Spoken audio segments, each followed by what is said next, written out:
Assalamualaikum warahmatullahi wabarakatuh. Selamat datang di channel Cerita Astral, tempat di mana kisah-kisah astral, misteri dunia gaib, dan pengalaman supranatural menjadi nyata. Bersiaplah untuk menjelajahi dimensi lain, bertemu dengan makhluk tak kasat mata, dan menyelami cerita-cerita yang akan membuat bulu kudukmu merinding. Tapi sebelum kita memulai perjalanan ke dunia tak terlihat, pastikan kamu sudah menekan tombol subscribe dan aktifkan lonceng notifikasi agar tidak ketinggalan kisah-kisah misterius yang akan menghantuimu setiap saat. Kisah astral hari ini adalah teror leak di Desa Batur, Bali. Awal mula teror di Desa Batur, sebuah desa kecil di Bali, terletak di kaki gunung dan dikelilingi oleh hutan lebat serta sawah yang hijau menghampar. Warga desa menjalani kehidupan sederhana. Sebagai petani dan pengrajin, mereka sangat menjunjung tinggi tradisi dan adat istiadat, terutama yang berhubungan dengan dunia spiritual. Meski tampak damai, ada sebuah legenda yang selalu dibisikkan secara turun-temurun tentang keberadaan leak, makhluk gaib yang dikatakan berkeliaran saat bulan purnama. Malam itu, angin bertiup lebih kencang dari biasanya, seolah membawa firasat buruk. Bulan purnama menggantung tinggi di langit, menyinari jalan setapak yang dilalui Made Wira, seorang petani berusia 40-an. Ia baru saja selesai bekerja di ladangnya yang terletak di pinggir desa, sambil membawa sekeranjang hasil panen. Ia berjalan menyusuri jalan setapak yang membelah hutan kecil di pinggiran desa. Langkah kaki Made terasa berat, bukan hanya karena kelelahan, tetapi juga karena perasaan tidak nyaman yang menyeliputinya. Sudah sejak awal perjalanan, ia merasa ada sesuatu yang mengawasinya dari balik rimbunan pepohonan. Ia menoleh beberapa kali, namun hanya mendapati bayangan gelap pepohonan yang bergerak tertiup angin. Tiba-tiba terdengar suara tawa melengking dari kejauhan. Suara itu menggema di antara pepohonan, membuat bulu kuduk Made berdiri. Jantungnya berdegup lebih kencang. Ia mempercepat langkahnya, namun suara itu semakin mendekat, seolah mengejarnya. Dengan napas tersenggal, ia akhirnya mencapai jalan utama desa. Namun, sebelum ia sempat merasa lega, matanya menangkap sesuatu di sudut jalan. Sesosok wanita berambut panjang berdiri di bawah pohon beringin tua. Wajahnya pucat, matanya merah menyala, dan lidahnya menjulur panjang. Bau anyir menyengat udara malam. "Leak," bisik Made dengan suara bergetar. Wanita itu menyeringai, lalu melayang mendekatinya. Made berteriak dan berlari secepat mungkin menuju rumahnya. Sesampainya di rumah, ia segera mengunci pintu dan merapal doa dengan tangan gemetar. Dari balik jendela, ia masih bisa mendengar suara tawa menyeramkan itu, sebelum akhirnya menghilang bersama hembusan angin malam. Desa Batur adalah desa kecil yang masih kental dengan kepercayaan akan dunia mistis. para warga hidup berdampingan dengan adat yang ketat, termasuk upacara dan ritual yang dilakukan secara rutin untuk menjaga keseimbangan antara dunia nyata dan dunia gaib. Salah satu kepercayaan yang paling ditakuti adalah keberadaan leak, makhluk gaib yang dikatakan dapat berubah bentuk dan menghisap darah manusia. Konflik bermula ketika Madewira mengalami kejadian mengerikan di malam hari. Teror leak tidak hanya menghantuinya, tetapi juga mulai membuat warga desa resah. Kabar mengenai penampakan makhluk tersebut menyebar, membuat ketegangan meningkat. Beberapa warga mulai mengalami gangguan aneh, dan suasana desa yang tenang pun berubah menjadi penuh ketakutan. Madewira, seorang petani yang menjadi saksi pertama atas kemunculan leak itu. Ia memiliki sifat pemberani, tetapi juga sangat menghormati adat dan kepercayaan desa. Pak Ketut, tetua desa yang bijaksana, ia memiliki pengetahuan mendalam tentang mitos dan cara menangkal gangguan makhluk gaib. Gede, seorang pemuda skeptis yang tidak percaya dengan cerita mistis. Ia nantinya akan berusaha mencari tahu kebenaran tentang teror yang terjadi. Pak Mangku, pemuka adat desa yang bertanggung jawab dalam melaksanakan ritual dan upacara keagamaan. Ayu, seorang gadis desa yang mengalami kejadian aneh setelah malam penampakan pertama, menjadi salah satu korban teror. Teror baru saja dimulai, dan warga desa Batur harus bersiap menghadapi ancaman yang tak terlihat. Keesokan pagi harinya, kabar tentang kejadian yang dialami Madewira menyebar dengan cepat. Warga desa berkumpul di balai desa. Wajah mereka dipenuhi ketakutan dan kebingungan. Pak Ketut, sebagai tetua desa, mencoba menenangkan mereka. Leak telah kembali, bisik seorang wanita tua dengan suara gemetar. Kita harus melakukan upacara pelindung sebelum semuanya terlambat. Pak Ketut mengangguk dalam. Aku akan meminta Mangku untuk segera mempersiapkan sesajen dan doa pelindung. Sementara itu, semua warga harus tetap berada di rumah sebelum matahari terbenam.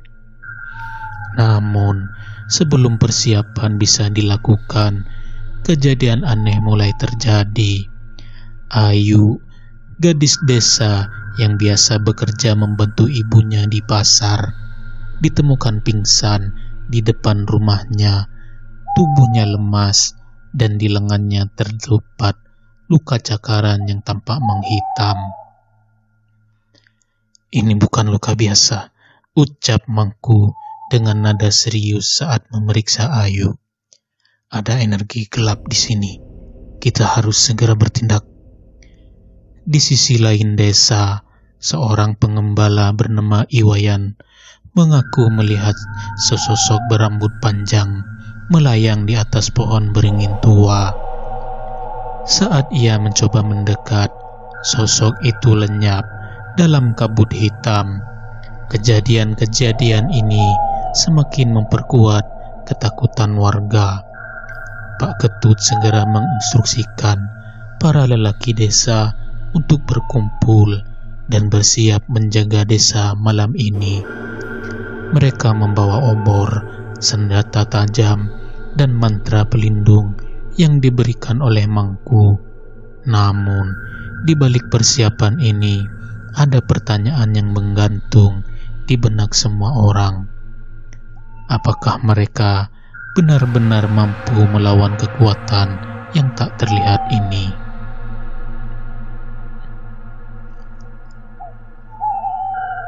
Malam itu, keheningan menyelimuti desa.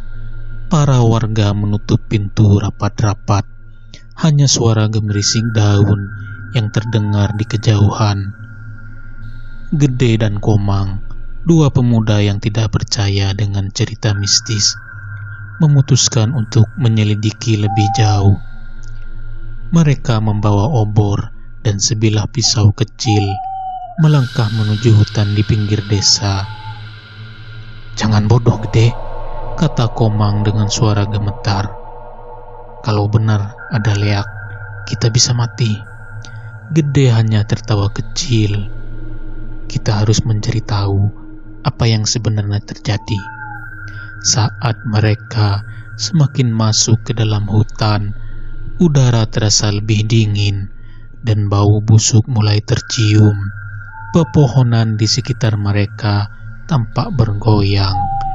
Meskipun angin tak terasa, tiba-tiba terdengar suara napas berat di belakang mereka.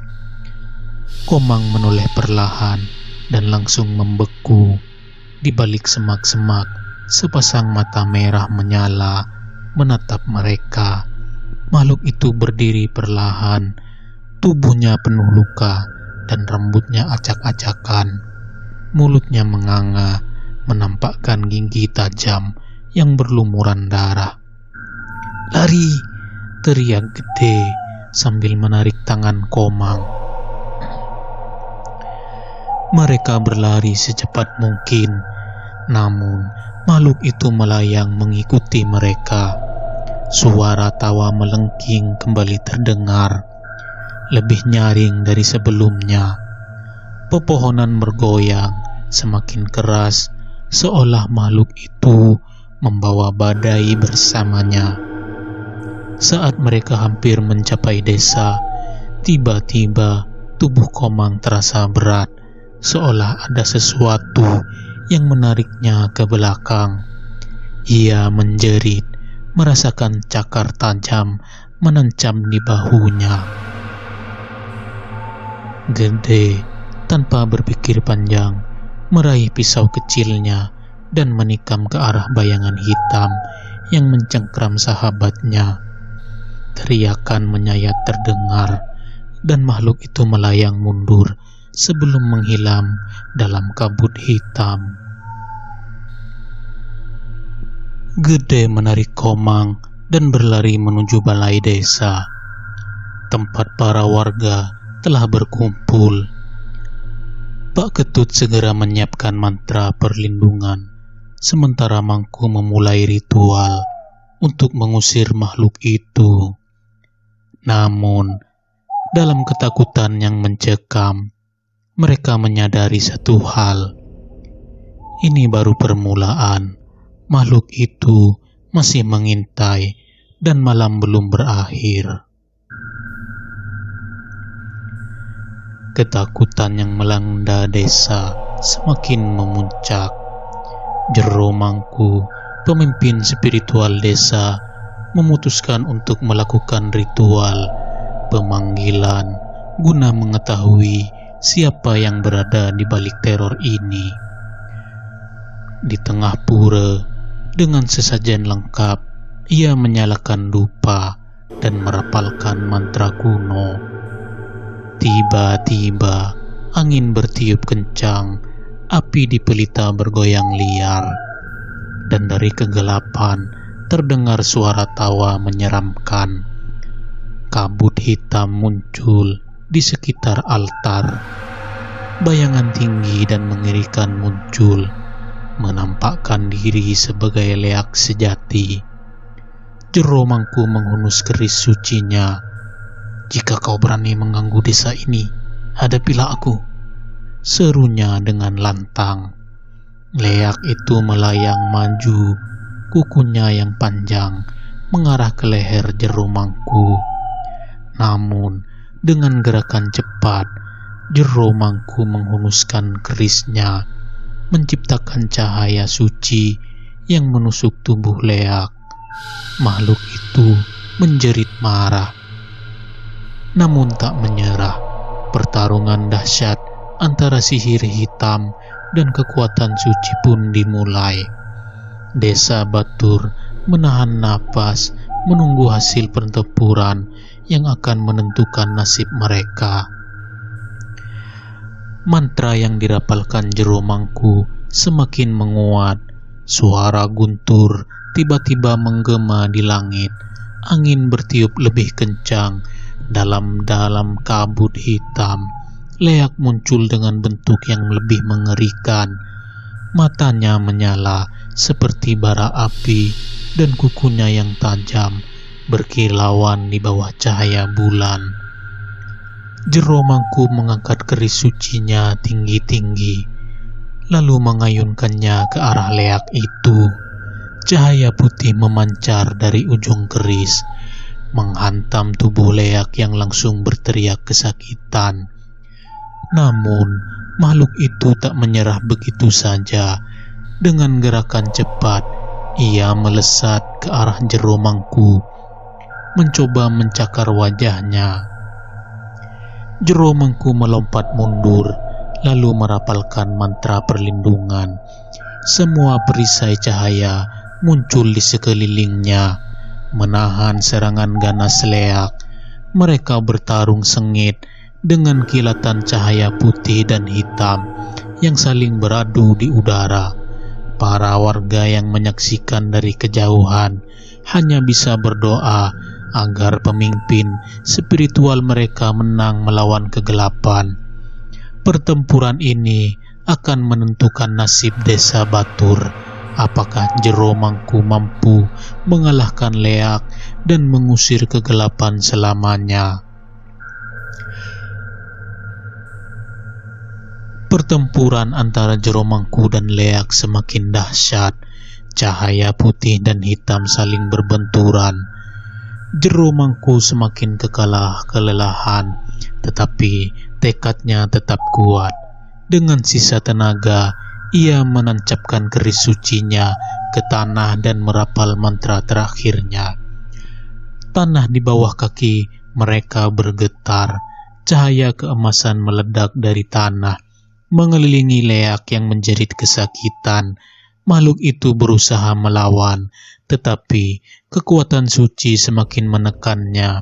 Dengan satu teriakan terakhir, Leak terbakar dalam cahaya suci dan lenyap dalam kepulan asap hitam. Namun, kemenangan ini harus dibayar mahal. Jero Mangku jatuh berlutut, tubuhnya lemah akibat mengerahkan seluruh energinya. Para warga berlari menghampirinya. Air mata menggenang di mata mereka. "Kita sudah aman," bisik Jero Mangku sebelum akhirnya pingsan. Apakah desa benar-benar sudah terbebas dari teror, atau masih ada ancaman lain yang mengintai dalam bayangan? Setelah kemenangan melawan Leak, desa kembali dalam ketenangan. Warga mulai menjalani kehidupan seperti biasa. Meskipun bekas ketakutan masih terasa, Jero Mangku dirawat di pura. Tubuhnya lemah setelah mengerahkan seluruh energinya dalam pertarungan. Namun, di sudut hutan, sesuatu masih bersembunyi dalam kegelapan. Asap hitam yang tersisa dari pertarungan tadi perlahan berkumpul kembali, menyatu dalam bayangan pekat. Apakah teror benar-benar telah berakhir, atau ini hanya ketenangan sementara sebelum kegelapan kembali menyelimuti Desa Batur? Akhir dari kisah ini. Terima kasih yang sudah menonton. Jika kalian suka dengan cerita astral dan channel ini, jangan lupa klik tombol like dan nyalakan subscribe dan nyalakan lonceng notifikasi agar tidak ketinggalan cerita-cerita selanjutnya. Terima kasih. Wassalamualaikum warahmatullahi wabarakatuh.